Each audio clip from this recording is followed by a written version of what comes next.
तीसरा सकंद ही चल रहा है, आप देख रहे हैं। और यहाँ देखिए, ये तो दूसरा विष्णु उनको दिखा। फिर इतने में ही पवन से बातें करता हुआ वह विमान तुरंत उड़ गया। कहाँ पहुंचा? यहाँ देखो, वह एक देवी बैठी थी। वे ऐसी प्रभावपूर्ण देवी थी मानो करोड़ों बिजलियां एक साथ चमक रही हों। अत्यंत सुंदर मुख था। अब यहाँ देखो, ये देख के हम तीनों नारद यो ऊपर देखिए, हम आपस में कहने लगे, यह सुंदरी कौन है, इसका क्या नाम है। हम उसके विषय में बिल्कुल अनभिज्ञ हैं। इसके हजारों नेत्र, हजारों हाथ, हजारों मुख हैं। दूर से देखने पर भी कितनी सुंदर प्रतीत हो रही है। ये न कोई अप्सरा है और न कोई गंधर्व कन्या एवं देव कन्या ही। नारद यों संदेहग्रस्त होकर हम लोग वहां रुके। तब भगवान विष्णु ने उस चारों साहिनी भगवती को देखकर विवेक पूर्वक निश्चय कर लिया कि ये भगवती जगदम्बिका है। तब उन्होंने कहा कि हे भगवती, हम सभी की आदि कारण हैं। आप हमारी माँ हो। महाविद्या, महामाया इसके नाम है। ये पूर्ण प्रकृति है। आप देखो, ये देखो, ये शिवा कहलाती है। वहां शिवा शिवा लिख रखा था ना, ये शिवा कहलाती है। ये प्रकृति देवी, ये काल महास्वर्ग में रहता है। का महाब्रह्मा महाब्रह्म शिव रूप बना के इनको धोखा देख। यहाँ देखो नीचे, यहाँ पर अब उसको देख के ब्रह्मा जी, विष्णु जी कह रहे हैं कि ये संपूर्ण संसार की कारण है। ये वे ही दिवांगना है जिनके पर्यावरण में मुझे दर्शन हुए थे। जो पानी पानी था, जो छोटा सा था मैं, जब मैं बालक रूप में था, उस समय मैं बालक रूप में था। विष्णु का आप ही कह रहे हैं मैं छोटा सा था। अब देखो,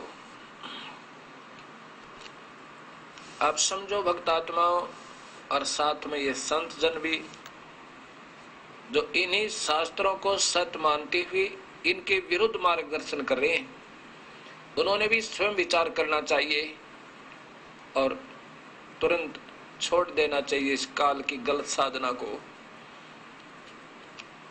और सत्य मार्ग स्वीकार करना चाहिए। हम सत्य मार्ग के लिए तो घूम रहे हैं, उसी के लिए तड़प रहे हैं। अभी तक नहीं प्राप्त हुआ था तो हमारे दुर्भाग्य था। अब कृपा हुई है प्रभु की तो हमने एक हो जाना चाहिए। और इस दास के ऊपर कृपा उस परमेश्वर की, इस दास को अपना दास ही समझकर आके और इस दास से वार्ता करो प्रेम पूर्वक। और आदेश उस प्रभु का इस दास को नाम देने का, और वही नाम जो वेदों में वर्णित है। गीता के 17वें अध्याय के 23वें श्लोक में ओम तत्सत। ओम तो ब्रह्म का जाप है, एक और तत् संकेतिक मंत्र वो पूर्ण ब्रह्म पर ब्रह्म का, और सत मंत्र उस पूर्ण ब्रह्म का। इस तीनों ही मंत्र से जीव का यहाँ से छुटकारा होगा। ओम मंत्र तो अवश्य ही है, ये तो प्रारंभ है। तो ऐसे ही, और ब्रह्मा विष्णु महेश की पूजा तो बिल्कुल व्यर्थ है, लेकिन अनादरणीय नहीं है, क्योंकि ये भी अपने ही भाई बहन है, अपने ही आत्मा, अपने साथी, वहां से सब हम आए हुए हैं। ये अच्छी आत्मा थी, शुभ कर्मी प्राणी है, इनको काल ने अपने ही काम ले लिया। अब यहां देखो, अब आगे चलो। ये ब्रह्मा विष्णु महेश स्वयं स्वीकार करते हैं कि हम तो जन्म मरण के अंदर हैं, हमारा तो जन्म और मरण होता है। आप ही नित्य हो, हम नित्य नहीं है, हम अविनाशी नहीं है।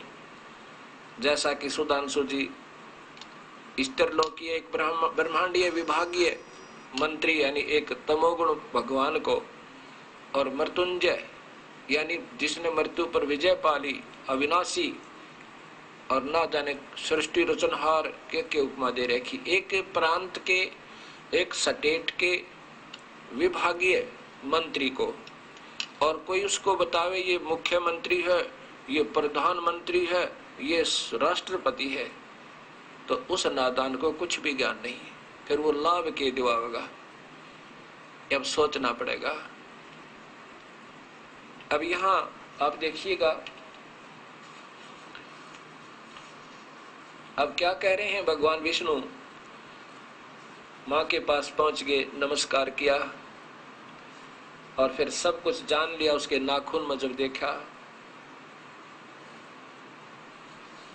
तो बताया कि हे भवानी, मैं तुमसे क्या निवेदन करूं, ये देखो।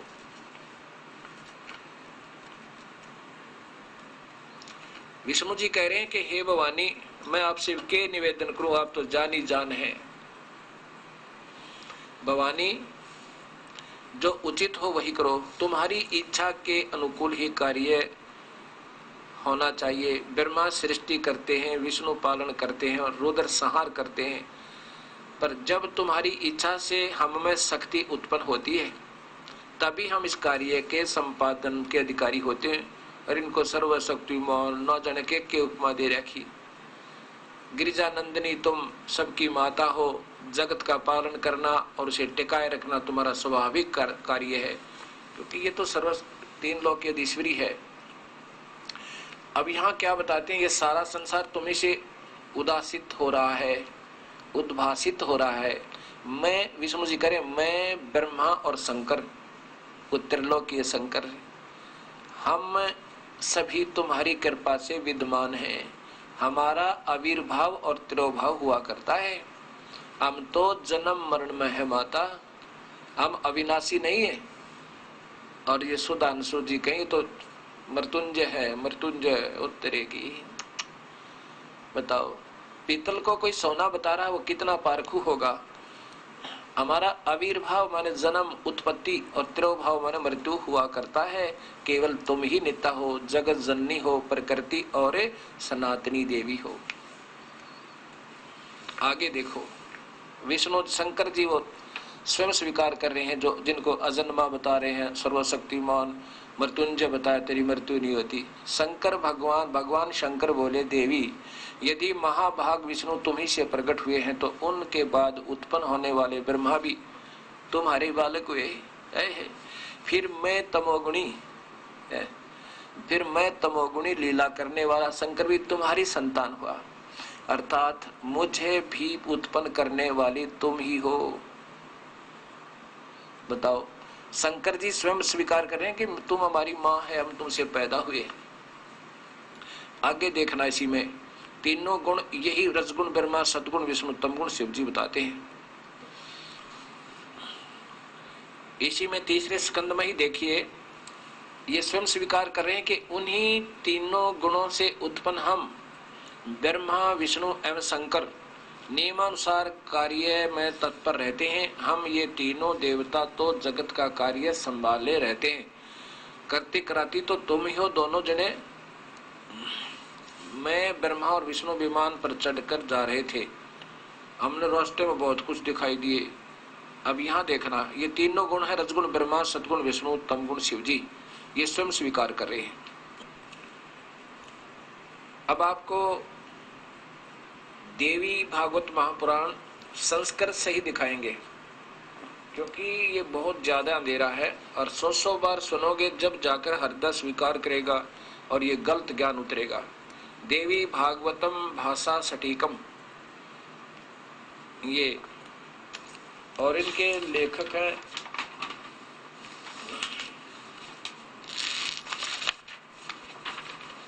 ये देखिए, वेंकट, ये जय अथ देवी भागवतम भाषा सटीकम समाटम, खेमराज श्री कृष्णदास प्रकाशन बम्बई, यहाँ से प्रकाशित है। और इसमें अब देखिएगा संस्कृत भी है साथ में, ये थोड़ा थोड़ा दिखाऊंगा और फिर अपना ना विश्वास हो तो खरीद कर देख सकते हैं, नहीं तो अविश्वास का समय भी नहीं है। यहाँ लिखते हैं कि विष्णु शिव ब्रह्मा दर्शन किए हैं। यहाँ देखो, हमने इस भवन में दूसरे शिव, विष्णु शिव ब्रह्मा के दर्शन किए हैं। फिर यहाँ देखो, हे माता, तुम सदैव पुत्र के समान हम पर कृपा करती हो। अब देखो फिर नीचे आओ, यहां पर है मैं हे मात ब्रह्मा मैं शिव, ब्रह्मा मैं विष्णु और शिव यह तुम्हारी प्रभाव से जन्मवान है। हम तो जन्मवान है, हमारा तो जन्म होता है और मरते हैं, नित्य नहीं है, हम अविनाशी नहीं है। फिर इंद्रादि दूसरे देवता नित्य किस प्रकार हो सकते हैं? अब नीचे देखो, इनकी संस्कार देखो। ब्रह्मा अहम ईश्वर महेश्वर, मैं ब्रह्मा और ये महेश्वर महादेव किलते प्रभावते सर्वे वयम जनी, हम तो आपसे ही जन्म लेते हैं, युता आपसे ही जन्म लेते हैं, न यदा हम नित्य नहीं है, तू ही सदा है। अच्छा फिर आगे देखो, जो मैं ये बताना चाह रहा था आपको, ये संस्कृत है, ये संस्कृत देखिए आपने। अब फिर देखिए इसी में तीसरा ही सकंद चल रहा है, हे माता अतः सब लोगों के सृजन करने की इच्छा करने वाले हरि यानी विष्णु ब्रह्मा और शिव, यह सब तुम्हारे चरणाविंद की भक्ति और प्रीति का प्राप्त होकर, प्रीति को प्राप्त होकर कर सकते हैं। यानी हम तो आप ही की कृपा से कुछ कर सकते हैं। हे माता, अब शिव जी कह रहे हैं, वो शंकर भगवान जिसको सुधांशु जी महाराज कह रहे थे ना, ये तो मृत्युंजय है, क्या कह रहे हैं कि हम सतोगुण, हे मात यदि हमारे ऊपर सदा आप दया युक्त हो, हे माता यदि आप दयालु हो तो हमको तमोगुण में, मैं तमोगुण क्यों बना दिया? हम तो तमोगुण में किस प्रकार प्रदान किया? ब्रह्मा रजोगुण और हरि सतोगुण सतगुण। क्या कह रही है? फिर देख लो कि शिव जी कह रहे, हे माता यदि हमारे ऊपर आप सदा दया युक्त हो तो मुझे इसे जुल्म में क्यों लगा दुनिया न मारूं? बेचारों किसी का मां मरे, किसी का बेटा, और ये रो रो कर टक्कर मारे। मैं तमोगुण में किस प्रकार प्रदान किया, और ब्रह्मा रजोगुण हरि सतगुण। अब इन बेचारों को भी धोखे में रखा जा रहा है। अब ये संस्कृत भी देखें, यदि दया धर्मना न सदा अंबिके कथम अहम विहित, मुझे किस प्रकार निहित कर दिया, क्या मैं तमोगुण है? मैं तो तमोगुण कमल जय, कमल से उत्पन्न होने वाले ब्रह्मा को रजोगुण संभव है, वो गुण संभव आगे आओगे। फिर ये आपके गीता का जब सॉल्यूशन होगा, टीका होगा, जब देखना है, रजोगुण संभव है, रजोगुण से उत्पन्न, रजोगुण ये ब्रह्मा है, सुविहित है, और किम सतोगुण हरि, और सतोगुण हरि विष्णु के ऊपर बना दिया। माँ देखो ये बेचारे आप ही रो रहे हैं। अब देखिएगा भक्त समाज आपके सामने ये सब सत्य आ रहा है, और ये पहले से विद्यमान था, ये किसी संत का मैं दोष नहीं मानता, क्योंकि अभी तक हमें ऐसा कोई संत मिला नहीं जो हमें सत्य बता सके, विशेषकर कलयुग में। अब कोई सत्य को बताएगा तो ये कई कारण बनेंगे इसको उलझाने के। एक तो इन संतों की महिमा इतनी हो चुकी है, इस गलत मार्गदर्शन करते करते काल तक की महिमा बताते हुए, और शास्त्र विरोध, ये सब शास्त्र हैं जो मैं आपको बता रहा हूं, इनसे अलग व्याख्या वे अपने काल्पनिक सुनी सुनाई लोक वेद के आधार पर, लोक वेद जो सुना सुनाया ज्ञान होता है उसके आधार पर चल रहे हैं। शास्त्र विरुद्ध साधना की जा रही है और बताई जा रही है।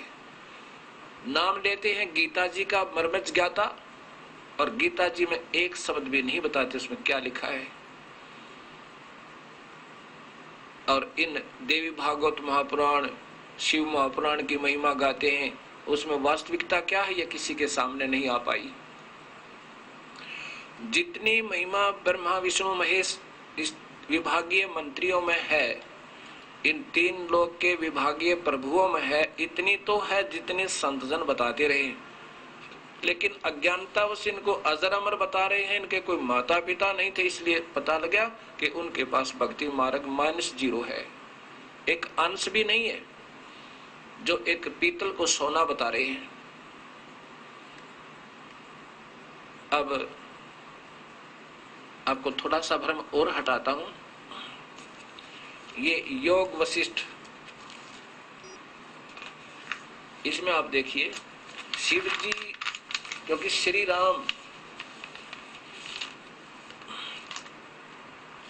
ये देखिएगा योग वशिष्ठ, ये महर्षि वाल्मीकि द्वारा रचित था संस्कृत में, और श्री राम पूछ रहे हैं वशिष्ठ जी से। द्वितीय खंड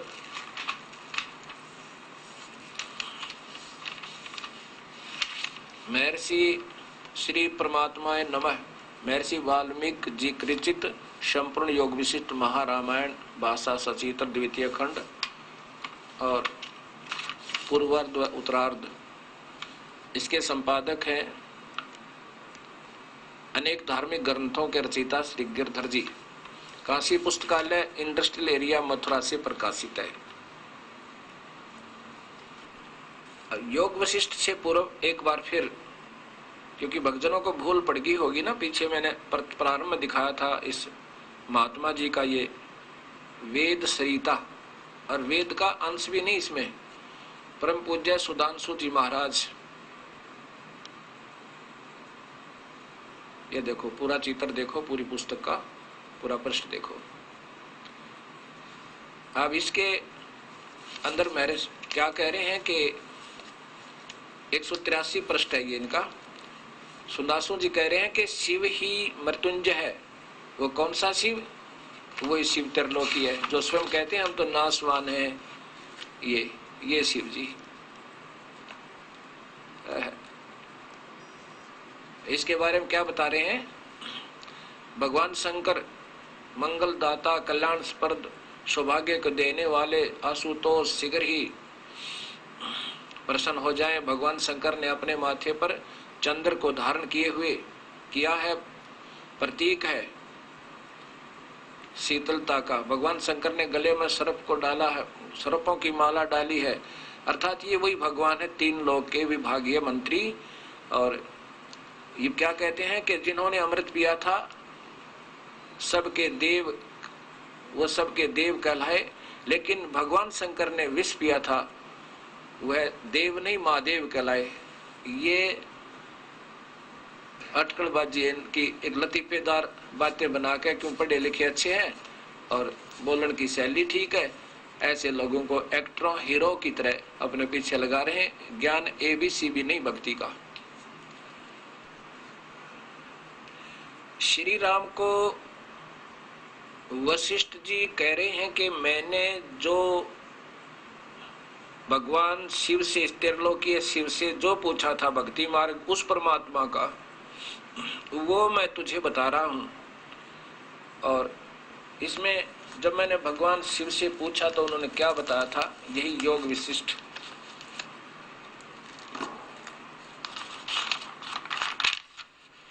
ये वही योग विशिष्ट है, द्वितीय खंड महर्षि वाल्मीकि रचित संपूर्ण योग विशिष्ट महारामायण द्वितीय खंड के श्री गिरधर जी इनके रचयिता है। काशी पुस्तकालय इंडस्ट्रियल एरिया मथुरा से प्रकाशित है। यहाँ देखिए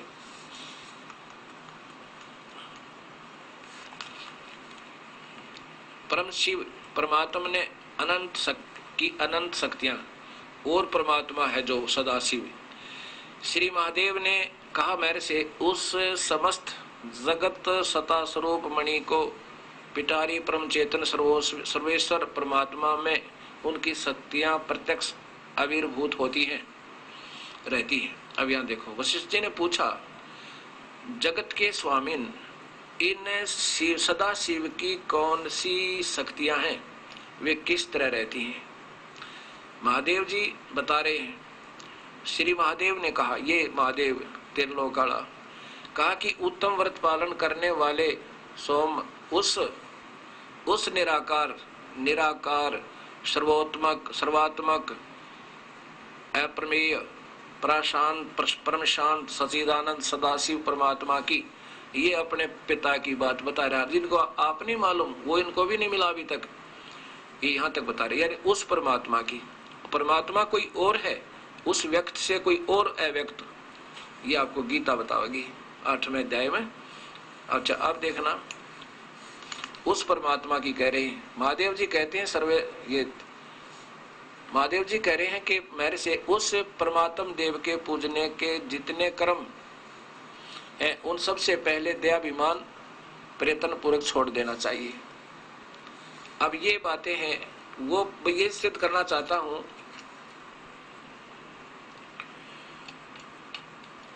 कि वो परमात्मा कौन है। अब फिर वो सृष्टि रचना कबीर साहब के द्वारा बताई, फिर आपको बतानी पड़ेगी एक बार फिर बताता हूं, पूरी नहीं, जहां से छोड़ी थी। ये काल, ये सदाशिव कहलाता है। यही कैसे निराकार हुआ कि आज के बाद मैं किसी को दर्शन नहीं दूंगा व्यक्त रूप में, यानी सामने नहीं प्रकट होऊंगा, पर है वो आकार में। जब ये तीनों पुत्र हो गए, ब्रह्मा विष्णु महेश, उस ब्रह्मलोक में, ब्रह्मलोक एक स्थान है जिसमें एक ब्रह्मा का अलग से लोक, एक विष्णु का अलग, ये महाब्रह्मा महाविष्णु महाशिव लोक अलग से बनाकर, जैसे रजोगुण प्रभावित अक्षेत्र को ब्रह्मा, वहां महाब्रह्मा और महापार्वती सावित्री रूप में, अर्थात इस प्रकृति को अपनी पत्नी के रूप में रखकर ये काल रहता है, जो मैंने बार बार बताया आपको। ऐसे उसी ब्रह्मलोक में एक विष्णु सतोगुण प्रभावित एक अक्षेत्र बना रखा है, उसमें अपनी पत्नी प्रकृति देवी को, अर्थात इस शेरा वाली अष्टंगी को साथ लेकर के वहां जो पुत्र की उत्पत्ति होती है उस सतोगुण प्रभावित अक्षेत्र में, उसका नाम विष्णु रखता है। और जो रजोगुण प्रभावित अक्षेत्र में जो पुत्र उत्पन्न होता है इन दोनों से, उसका नाम ब्रह्मा रख देता है। फिर ऐसे ही कैलाश पर्वत बना रखा है वहां पे ब्रह्मलोक में, और वहां जो प्रकृति देवी को साथ रखा है उसी को सदाशिव महाशिव ऐसे बोलते हैं। ये काल ही अपने अन्य रूप में महाशिव के रूप में और पार्वती के, महापार्वती के रूप में इस प्रकृति को, यानी अष्टंगी को साथ लेकर अध्या माया को, वहां जो पुत्र उत्पन्न होता है उसका नाम शिव रखते। जब ये दोनों तीनों जब थोड़े थोड़े सियाने होते हैं, बालकपन से आगे चलते हैं, उसमें इनको बेहोश करवा देते हैं। तो तब ये काल, ये ब्रह्म अपनी पत्नी प्रकृति देवी से, अर्थात इस अष्टंगी से कहा कि जब ये बच्चे थोड़े थोड़े सियाने हों इनको बेहोश कर देना, और फिर इनको जब ये जवान हो जाए फिर इनको होश में ले आना। इन तीनों को कार्य देना। ब्रह्मा सब जीवों की उत्पत्ति करवावे रजोगुण प्रभावित करके, और विष्णु इनको मोह ममता एक दूसरे में बनाए रखे, सतिथि बनावे, और शिव संहार करे। रजोगुण को ये ड्यूटी देना और जीवों की उत्पत्ति का, और सतिथि का सतोगुण को, और संहार का तमोगुण को। और यही तीनों पुत्र जब सियाने हो जाए, इनको ब्रह्मा को कमल के फूल पे मैं सबसे सतिथि तैयार कर दूंगा, काल कहने लगा। और विष्णु को शेष सैया पे, रुद्र को कैलाश पर्वत के कोने पे, इनको होश में लाकर इकट्ठे कर देना, और फिर इनके विभाग बांट देना। फिर कहा कि आज के बाद मैं किसी को दर्शन नहीं दूंगा। ये प्रथम सृष्टि का जिक्र है। आज के बाद मैं कभी दर्शन नहीं दूंगा, और अव्यक्त मुझे निराकार मान्या करेंगे, लेकिन मैं आकार में अपने लोक में रहा करूंगा, और कभी कभी चतुर्भुज रूप में इस ब्रह्मलोक में भी रहा करूंगा। मेरे उस वास्तविक रूप परम रूप का कोई भी दर्शन नहीं कर सकता, ना वेदों में वर्णित विधि से, ना ही किसी तप से, ना यज्ञ से, ना हवन से मेरी प्राप्ति कोई नहीं कर सकता। मैं कभी किसी के सामने व्यक्तिगत रूप से नहीं आऊंगा, लेकिन कार्य मैं सारे करवाऊंगा। मेरे हाथ में सबका रिमोट होगा और मैं इन सब से अपना सब कार्य करवाता रहूंगा।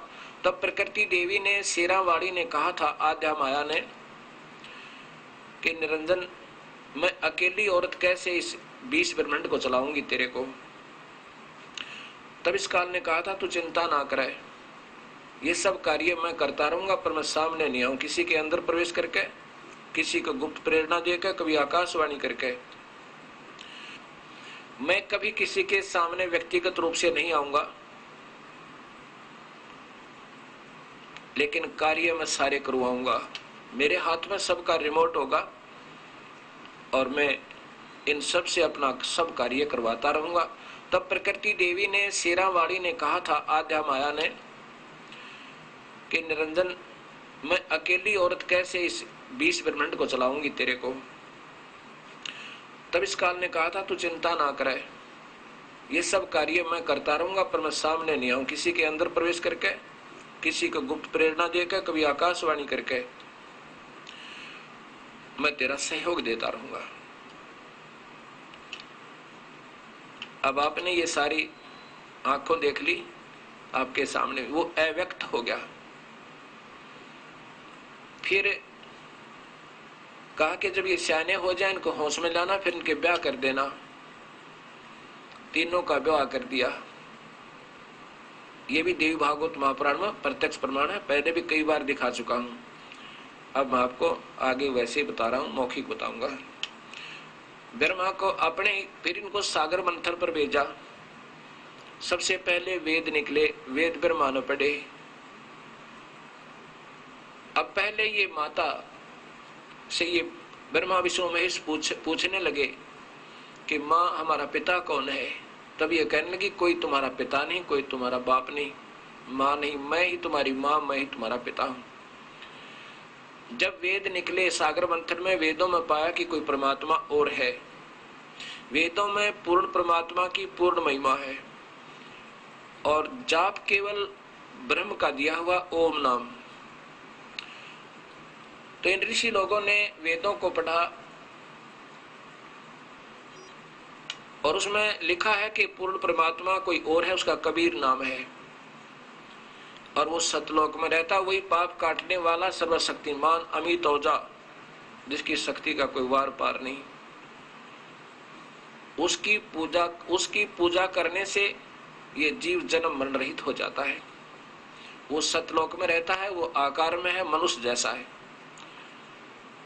साथ में ब्रह्म और परब्रह्म का भी वर्णन है। जैसे गीता जी में है 3 भगवान है, क्षर पुरुष, अक्षर पुरुष और नि अक्षर पुरुष, परम अक्षर पुरुष अर्थात पूर्ण ब्रह्म कबीर परमात्मा। ऐसे ही लेकिन जाप जो है ओम नाम का वेदों में भी गीता में, इसलिए ये महापुरुषों ने पूर्ण परमात्मा तो वेदों में पढ़ा कोई और है और जाप बताते हैं ओम नाम तक का ही। इसलिए ये सारी अधूरी साधना ये काल करवा रहा है। 2 मंत्र गुप्त हैं, वो काल नहीं दे सकता, इसको अधिकार नहीं, ना ये बता सकता, ना ही इसको ज्ञान है। और जानबूझकर भी ऐसी गुस्ताखी करता रहता है कि कहीं यहां से निकल ना जाए। इसलिए जैसे शिव जी भी बता रहे हैं वशिष्ठ जी को कि उस परमात्मा की, सदाशिव की, वो यानी वो सदाशिव निराकार। अब वेदों के अनुसार जो इन्होंने पढ़ा देखा, ब्रह्मा जी से सुना, तो ये बता रहे परमात्मा तो कोई और है। लेकिन ये स्वयं समाधि लाला के थक गए, ये निराकार भी, ये काल भी, इनके पिताजी के भी दर्शन इनको नहीं हुए। ये इतना धोखेबाज काल है, अपने पुत्रों को भी गुमराह रखता है। तो इन संत नादान बेचारों का, अनजानों का मैं के दोष मानूं, क्योंकि मैं भी दास इसी तरह भरम भटक रहा था। ना जाने कैसे रजा करी मेरे गुरुदेव भगवान ने, कैसी कृपा करी उस कबीर परमेश्वर ने इस घोर कलयुग में। हो सकता है ये भगवान आत्मा इस ज्ञान को फिर पुनर्विचार करके अपना कल्याण करवा ले, क्योंकि हमारा उद्देश्य केवल कल्याण करवाना है।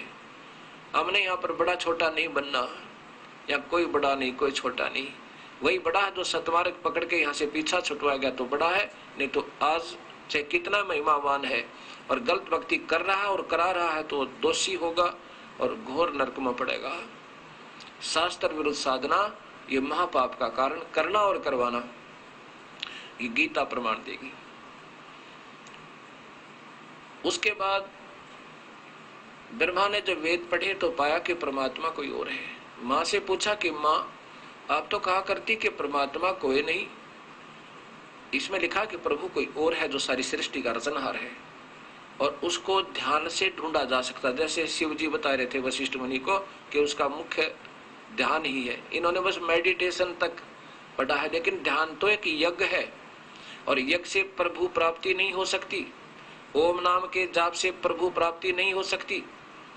ये तो कमाई करके इससे यहाँ ऐश्वर्य के साधना इसके बदले मिल सकते हैं, स्वर्ग महास्वर्ग और यहाँ के इंद्र बन जाना, राजा बन जाना, ब्रह्मा विष्णु महेश बन जाना, इनसे केवल ये ही मिलेगा, प्रभु प्राप्ति बिल्कुल नहीं। 11वें अध्याय का 47, 48 और 53 श्लोक आपके सामने स्पष्ट करेगा।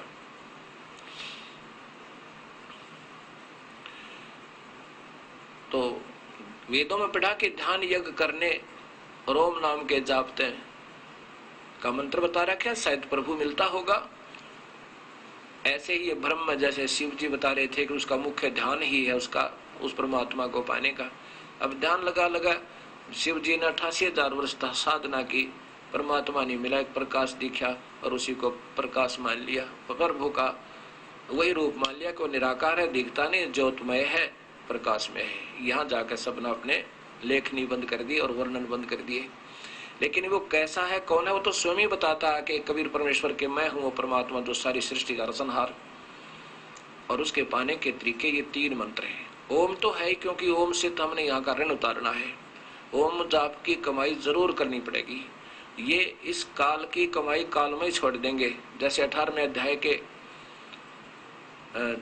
66वें श्लोक में कहता है कि अर्जुन तू मेरे सारे पूजा को मेरे में त्याग दे और फिर तू उस भगवान की शरण में चला जा, मैं तुझे सब पापों से मुक्त कर दूंगा। इसका ऋण उतर जाएगा ओम नाम की कमाई से, ये छोड़ देगा। एक और मंत्र है इसके साथ, ये ओम और एक मंत्र और लग के सतनाम बनता है। और दूसरा मंत्र परब्रह्म की के लोक से पार होने का ऋण है, वो वहां छोड़ देंगे। और तीसरा जो मंत्र है वो हमें सतलोक ले जाएगा, उसकी कमाई भी करनी है। ऐसे ये सारनाम बन जाएगा, तब हम यहां से मुक्त हो सकते हैं, अन्यथा नहीं हो सकते। ऐसे अब ब्रह्मा ने 4 युग, ब्रह्मा कहने लगा मां आपकी बात पर मुझे अविश्वास है। वेद मां ने कहा कि बेटा तुम्हें ये परमात्मा मिला नहीं, तुम्हारा पिता, इसने प्रण किया है, कसम खाई है कि भी किसी के सामने आकार में नहीं आएगा, वो अव्यक्त रहेगा, व्यक्ति रूप में आकार रूप में कभी नहीं आता। ब्रह्मा बोला मां आपकी बात पर अविश्वास है मुझे, अब मैं आपकी बात को स्वीकार नहीं कर सकता, क्योंकि पहले आप कुछ कह रहे थे, आज कुछ कह रहे हो। वेदों में लिखा है मैं ऐसे भगवान को ढूंढूंगा, मेडिटेशन करूंगा। अब ये 2 घंटे मेडिटेशन बताने वाले संत आपको क्या आनंद दिला देंगे, ये ध्यान से सुनना, क्योंकि शास्त्र प्रमाण होते हैं। बाकी दंत कथाएं जो संत आपको मेडिटेशन ऐसे देखो भीतर आनंद आवे, क्या आनंद आएगा इसमें? ये काल का ही ढमढमा, काल ही का इसमें सारी व्यवस्था, इसमें क्या आनंद आएगा? शराबी शराब पी का आनंद मान लेता है, सिनेमा में बैठकर 2 घंटे आनंद मान लेते हैं। ऐसे मेडिटेशन करने वाले इसमें 2 घंटे अंदर आनंद मान लेते हैं। ऐसा नहीं है। ऐसे ब्रह्मा जी ने कहा कि मैं इस परमात्मा को ढूंढूंगा, ध्यान लगाऊंगा, ओम नाम का जाप करूंगा। मां ने कहा बिल्कुल नहीं मिलेगा, ये तेरा भ्रम है भाई। अक नहीं मां, वेद गलत नहीं हो सकते। वेद तो गलत नहीं है, पर यह समझ गलत है आपकी, क्योंकि ये समझ नहीं सकते उस कबीर परमात्मा के बिना या उसके सत्य नुमाइंदे के बिना। ब्रह्मा ने कहा कि नहीं मां, मैं जाके प्रभु को ढूंढूंगा। माता ने कहा शेरा वाली ने अगर नहीं मिला तो क्या करेगा? कि मैं भी, ब्रह्मा बोला मैं भी नहीं आऊंगा, दर्शन नहीं दूंगा आपता है। अच्छा चले गए। 4 युग तक समाधि करी, लगाई, मेडिटेशन किया ब्रह्मा जी ने। और उस महापुरुष जैसा मेडिटेशन कोई कर सका? अब इस कलयुग में किसी का बीपी आई, किसी की जाड़ दुख है, किसी के सिर में दर्द है, कोई राग द्वेष में भरे पड़े। तो 4 युग तक साधना की ब्रह्मा जी ने, नहीं कोई उपलब्धि हुई। तब आकाशवाणी हुई काल की, निरंजन की, कि सृष्टि क्यों नहीं की जा रही। तब प्रकृति देवी ने, शेरा वाली ने, भगवत दुर्गा ने बताया कि तेरा जेठा बेटा, ज्येष्ठ पुत्र ब्रह्मा तुझे ढूंढ रहा है और 4 युग हो गए मेडिटेशन कर रहा है, ध्यान लगा रहा है, और मैंने तो कहा था ये तेरी व्यर्थ प्रयत्न है। अब काल ने कहा कि मैं नहीं मिलूंगा उसको, मेडिटेट ध्यान से वापस लाओ। देवी ने अपनी सबद शक्ति से, दुर्गा ने अपनी सबद शक्ति से एक लड़की की उत्पत्ति की, उसका नाम गायत्री रखा और कहा बेटी जा अपने भाई ब्रह्मा को उठा के ला, उसके चरण छूना, चरण स्पर्श करते ही वो होश में आ जाएगा, समाधि टूट जाएगी। गायत्री ने जाकर के ब्रह्मा के चरण छुए, वो होश में आया, सामने एक लड़की को देखकर कहने लगा उल्टा, तू मेरा धर्म भंग करने के लिए आई है, मेरा तप तोड़ने आई है, मैं तुझे श्राप देता हूं। गायत्री ने कहा कि ब्रह्मा मेरी कोई कमी हो तो मुझे श्राप देना, पहले मेरी बात सुन ले। मैं मां ने भेजी हूं और तेरे बिना सृष्टि, जीवों की सृष्टि का कार्य अधूरा है, मैं आपको लिवाने आई हूं, मेरा दोष नहीं है। तब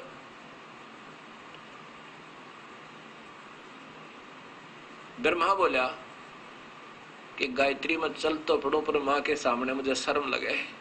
मैं कह कर रहा था कि अगर पिता के दर्शन नहीं हुए तो मैं माँ आपको सूरत नहीं दिखाऊंगा। अब कैसे चलो, दर्शन हो नहीं रहे, 4 युग हो गए। गरीब कबीर साहब कहते हैं तीनों देवा उसको ध्यावे, निरंजन का वो पार नहीं पावे। ब्रह्मा विष्णु महेश भी अपने पिता को ढूंढ रहे हैं, इनको भी ये दर्शन नहीं देता, इतना कपटी है, कबीर साहब बता रहे हैं। तो ब्रह्मा ने कहा कि यदि तू मेरी झूठी गवाही दे दे मां के सामने तो मैं चल पड़ूं।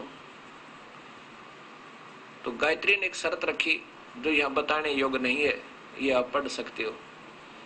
ब्रह्मा ने स्वीकार की। फिर गायत्री ने कहा कि एक और तैयार करते हैं अपना गवाह। गायत्री ने अपनी सब शक्ति से एक लड़की और तैयार की, उसका नाम पोवती रखा। उससे कहा कि पोपवती तू ब्रह्मा की झूठी गवाही दे दे कि ब्रह्मा ने पिता के दर्शन अपने सामने किए।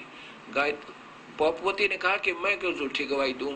उसने भी एक शर्त रखी, वो भी यहाँ बताने योग्य नहीं समाज, भद्र समाज के सामने। ब्रह्मा ने वो भी स्वीकार की, अर्थात तीनों के तीनों आकर दुर्गा के सामने कहते हैं, प्रणाम करते हैं। दुर्गा ने पूछा कि ब्रह्मा क्या तुझे अपने पिता के दर्शन हुए, उस अव्यक्त के, काल के, निरंजन के, ज्योत निरंजन के। ब्रह्मा ने कहा हाँ माँ मुझे दर्शन हो गई। भाई के प्रत्यक्ष क्या प्रमाण है ऐसा मैं इससे मानूं कि तुझे दर्शन हुए। ब्रह्मा ने कहा कि इन दोनों से पूछ लो। उन दोनों ने कहा कि हाँ हमारे सामने परमात्मा आए, ब्रह्मा को दर्शन दिए और आशीर्वाद दिया। अब देवी ने सोचा भाई अच्छा मेरे से कह रहा था कि मैं किसी को दर्शन नहीं दूंगा, ये मेरा घटिया संविधान है, ये अटल संविधान है, अनुत्तम। अब गीता जी में दिखाऊंगा आपको, और फिर संतों की टीका की हुई आपके सामने वो गीता आवेगी। क्योंकि देखो इन संतों की सोच तो बढ़िया ही थी बेचारों की कि सरलार्थ करें, जब इन्हें स्वयं ही ज्ञान नहीं, सरलार्थ का अनर्थ कर दिया। अनुत्तम को उत्तम, श्रेष्ठ, उच्चतर रहेगी। डिक्शनरी फेल कर दी सारी, ज्ञान तो फेल कर ही रखा था, डिक्शनरी के शब्दार्थ बदलने लग गए। इनको अल्पज्ञ कहते हैं। ज्ञानहीन जो गुरु कहावे आप पर डूबे और डुबावे।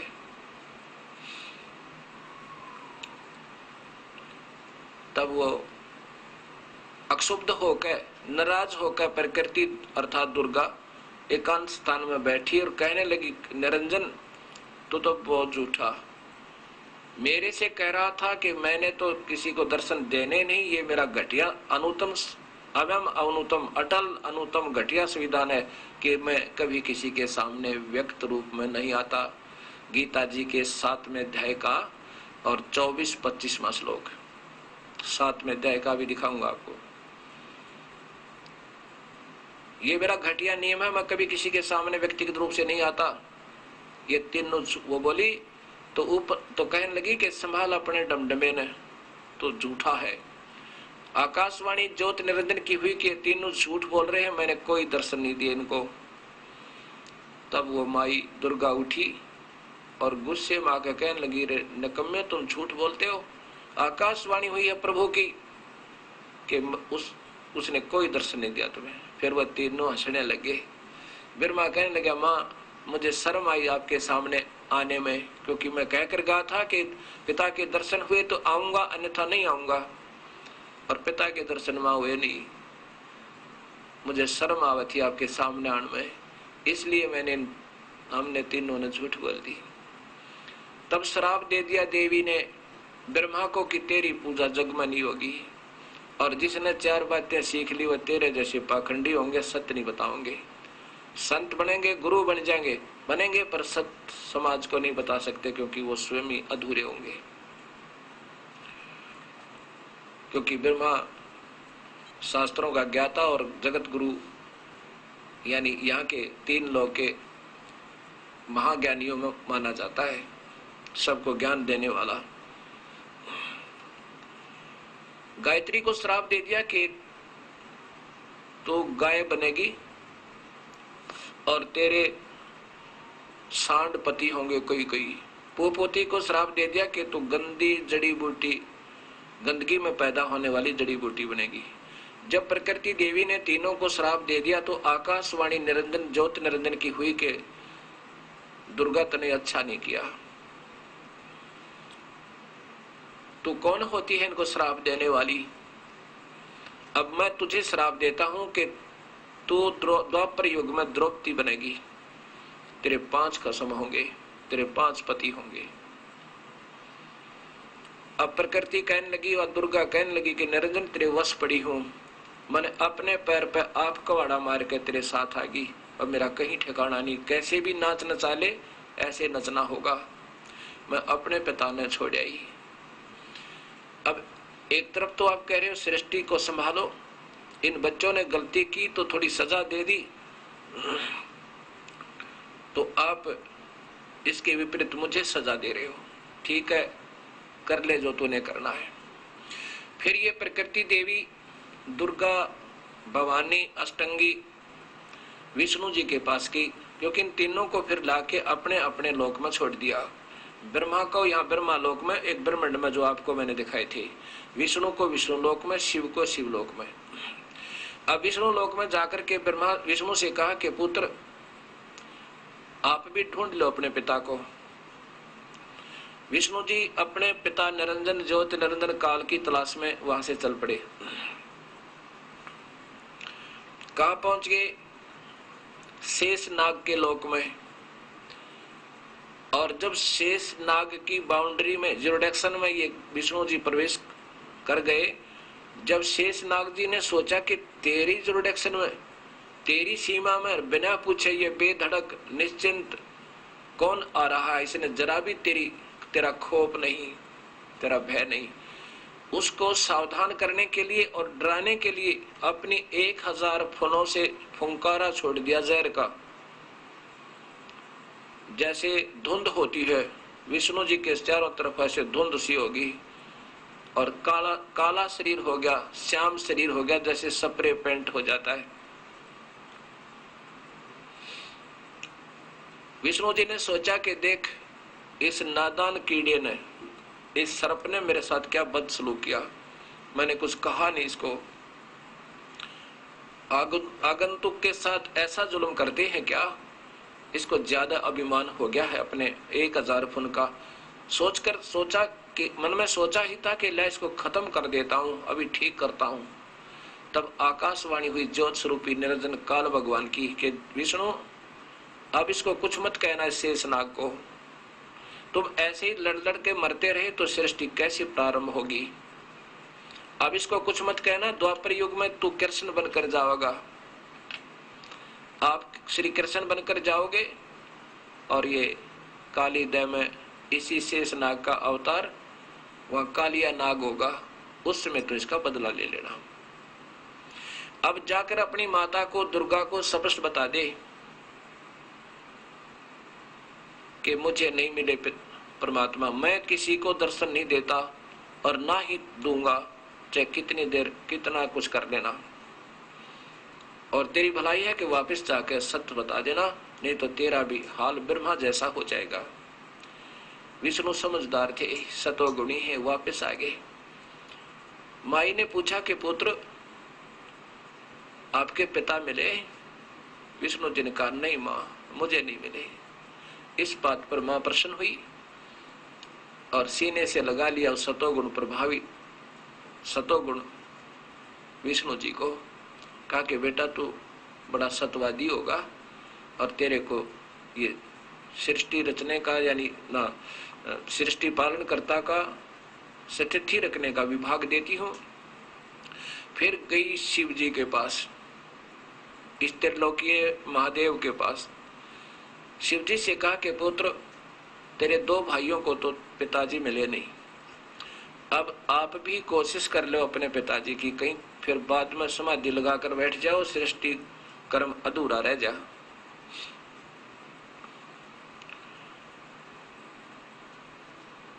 शिव जी ने समझदार निकले। शिव जी कहने लगे माँ, जब मेरे दो भाइयों को पिता के दर्शन नहीं हुए तो मैं कौन से खेत की मूली, मैं तो कोशिश ही नहीं करता, पर माता एक कृपा कर दो मेरे पे। विष्णु शिव जी बोले एक रजा कर दो माँ। माता ने कहा बोल पुत्र, क्या क्या चाहता है? कि मुझे वर दे दो, मैं कभी नहीं मरूं, मैं अमर हो जाऊं, मैं मृत्युंजय हो जाऊं। माता ने कहा पुत्र ये नहीं हो सकता, जो पैदा हो गया वो मरेगा और मर गया उसका जन्म जरूर होगा भाई। ये इस काल 21 ब्रह्मांड का नियम है, ये अटल नियम है, ये हार्ड एंड फास्ट रूल है।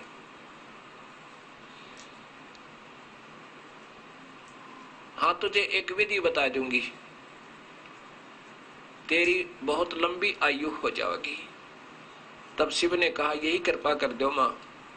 तो माता ने कहा कि बेटा तू अपना ज्यादा ध्यान लगा कर मेडिटेशन किया कर और अपने श्वासों को अपने 10वें द्वार में रखा कर, श्वास कम लिया कर, ठंडे क्षेत्र में रहना, तेरा शरीर खराब ना होए।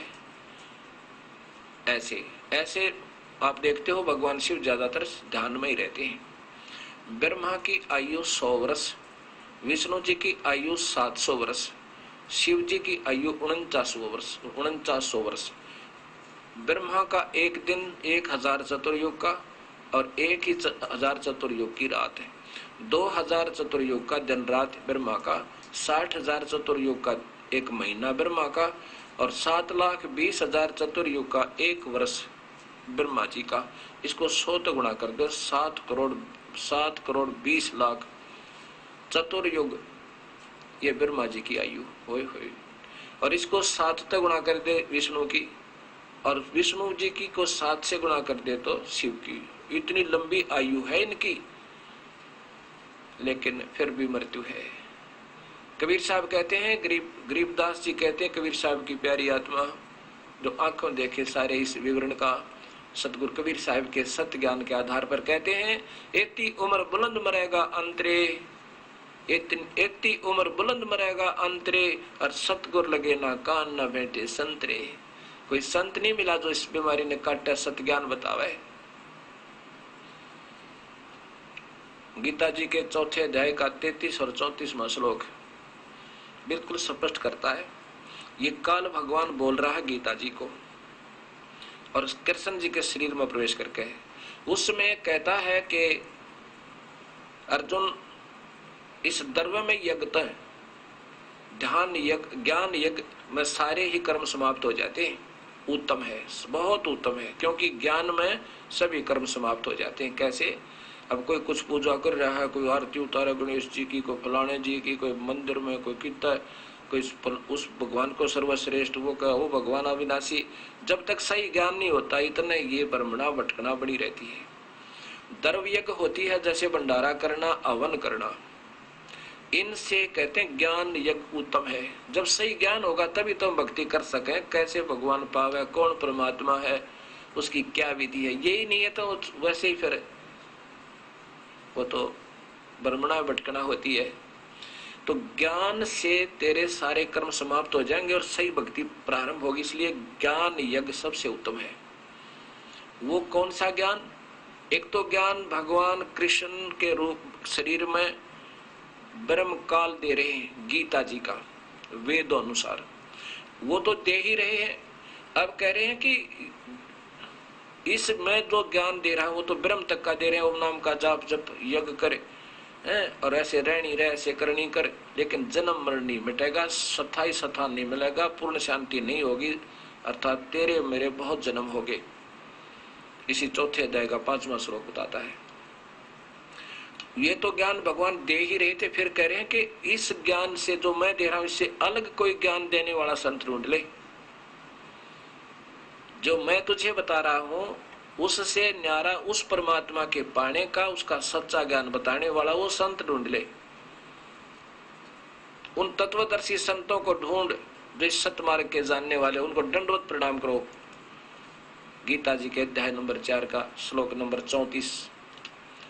निष्कपट भाव से उनकी सेवा करो और फिर विनम्रता पूर्वक, सरलता पूर्वक उनसे प्रसन्न करने से वो तत्वदर्शी उस परम पिता परमात्मा के सतमार्ग के जानने वाले संत तुझे उपदेश करेंगे, यो ज्ञान बताएंगे, फिर नाम देंगे और फिर चरणों में ऐसे रहना जैसे राम कृष्ण से कौन बड़ो उन्हों भी गुरु की ने, तीन लोक के वेदनी गुरु आगे अधीन। अब देखो पहले तो हम सत्ज्ञान की तलाश में थे, ये जितने आज संत बने हुए ये भी बेचारी पुण्यात्मा है, पिछले जन्म जन्मांतर के बहुत बहुत अच्छे शुभकर्मी, बहुत ही ज्यादा। अब इनको रास्ता सही मिला नहीं तो ये प्रभु हो गए।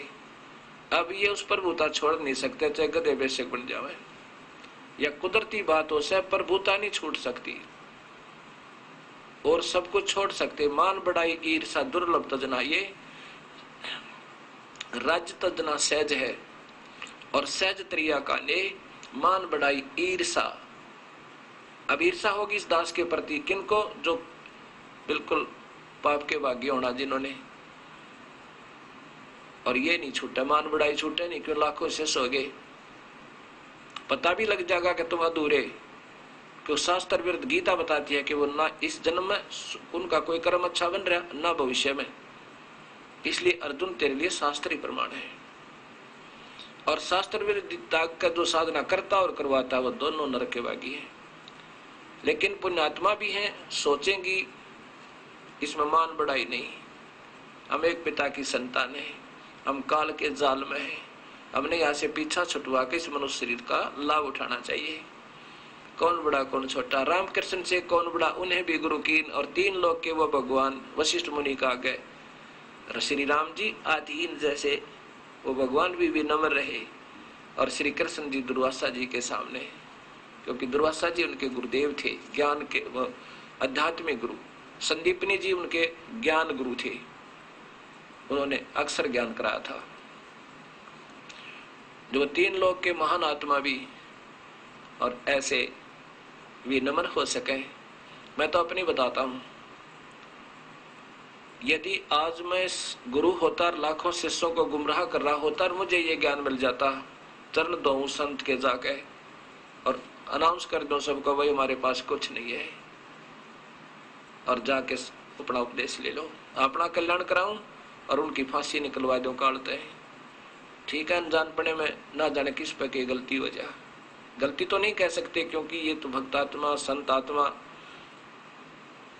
अपनी तरफ से तो कोशिश तो कर रहे हैं कि हम सत्य बता रहे हैं, पर सत्य तो नजदीक भी नहीं है, क्योंकि शास्त्र प्रमाण दे रहे हैं। जब तक हम ईर्ष्या नहीं छोड़ेंगे, मान बढ़ाई नहीं त्यागेंगे, तो फिर काहे के भक्त। जब हम ही नहीं इस निर्मलता को स्वीकार कर सकते तो शिष्य कैसे अनुसरण कर पाएंगे। अब ये दास क्या बताना चाहता है आपको। उसके बाद जब ये तीनों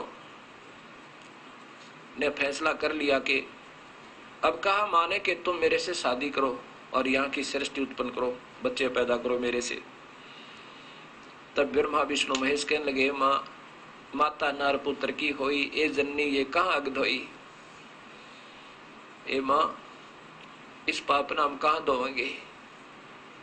तब बोली बेटा मैं तो तुम्हारे परीक्षा ले रही थी तुम्हारा कि तुम कितने विवेकशील हो। अब ऐसा करो सागर मंथन करो। फिर दूसरी बार जब सागर मंथन किया, अपने ही तीन रूप बनाकर सागर में प्रवेश कर गई। एक सिद्धि चोलेदार, चोला माने शरीर, और तीन रूप बनाकर बाहर आई। तीनों जब एक एक ब्रह्मा विष्णु महेश एक एक लड़की को लेकर मां के पास आए, चौथे रूप में मां बैठी। यही तो जाल है, यही तो खेल है इस काल का। माता ने पूछा कि भाई पहले कौन सी निकली थी। ये निकली थी, इसका नाम सावित्री रखा, फिर माता शादी कर दी। दूसरी का नाम लक्ष्मी रखा, हुआ विष्णु ते ब्याह दी। और तीसरी का उमा रखा, वो त्रिलोकीय शंकर ते शादी कर दी। अब देखिए वे देवी भागवत महापुराण गीता प्रेस गोरखपुर से प्रकाशित कि इसके अंदर इन तीनों का विवाह ब्रह्मा विष्णु महेश की शादी माता कर रही है। ये वही है, गीता प्रेस गोरखपुर से प्रकाशित है। और श्री हनुमान जी, इसके श्री हनुमान प्रसाद पोदार चिमनलाल गोस्वामी ये इनके संपादक हैं। और ये इसमें देखिए वही तीसरा स्कंद ही चल रहा है। आगे यहां देखो,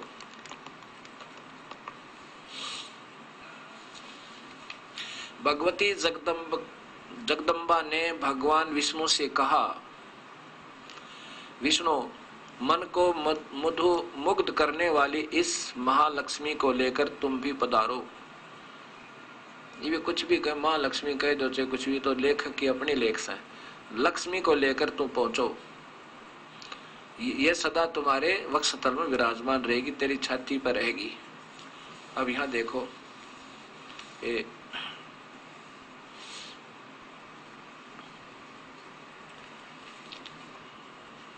अब शंकर की शादी। देवी ने कहा, शंकर मन को मुग्ध करने वाली यह महाकाली गौरी नाम से विख्यात है, तुम इसे पत्नी रूप से स्वीकार करो, कलाश की रचना करके वहीं रहो। अब आगे देखो, यहां लाओ, ये देखो ब्रह्मा जी कहते हैं, ऊपर माई क्या कह रही है कि मेरा तथा सनातन परमात्मा का ध्यान तुम्हें सदा करते रहना चाहिए। हम दोनों का स्मरण करते रहोगे तो तुम्हारे कार्य सिद्ध होने में किंचित मात्र भी संदेह नहीं रहेगा। अभी तो बालक से है, बिल्कुल कुछ भी शक्ति नहीं इनके अंदर, ऐसा यह प्रमाण दे रही है। अब ब्रह्मा जी कहते हैं, इस प्रकार कहकर भगवती जगदम्बिका ने हमें विदा कर दिया। उन्होंने शुद्ध आचार वाली शक्तियों में से भगवान विष्णु के लिए महालक्ष्मी, शंकर के लिए महाकाली और मेरे लिए महासरस्वती को पत्नी बनने की आज्ञा दे दी। सत साहिब प्रारंभ हुई। अब यहां से ये काल सृष्टि प्रारंभ हुई एक ब्रह्मांड की। ऐसे ऐसे 20 ब्रह्मांड इस काल के हैं, उसमें हर एक में ऐसा ही ब्रह्मा, ऐसा ही विष्णु, ऐसा ही शिव एक एक है। और ये स्वयं कंट्रोलर है, हर ब्रह्मांड में रह गए। वह मां ब्रह्मा, मां विष्णु, मां शिव रूप में रहता है। अब यही प्रमाण आपको वेदों में दूंगा कि वो कबीर ये बताएंगे, वो सृष्टि रचनहार कबीर है। और कबीर साहब ने स्वयं ही अपनी रचना बताई है।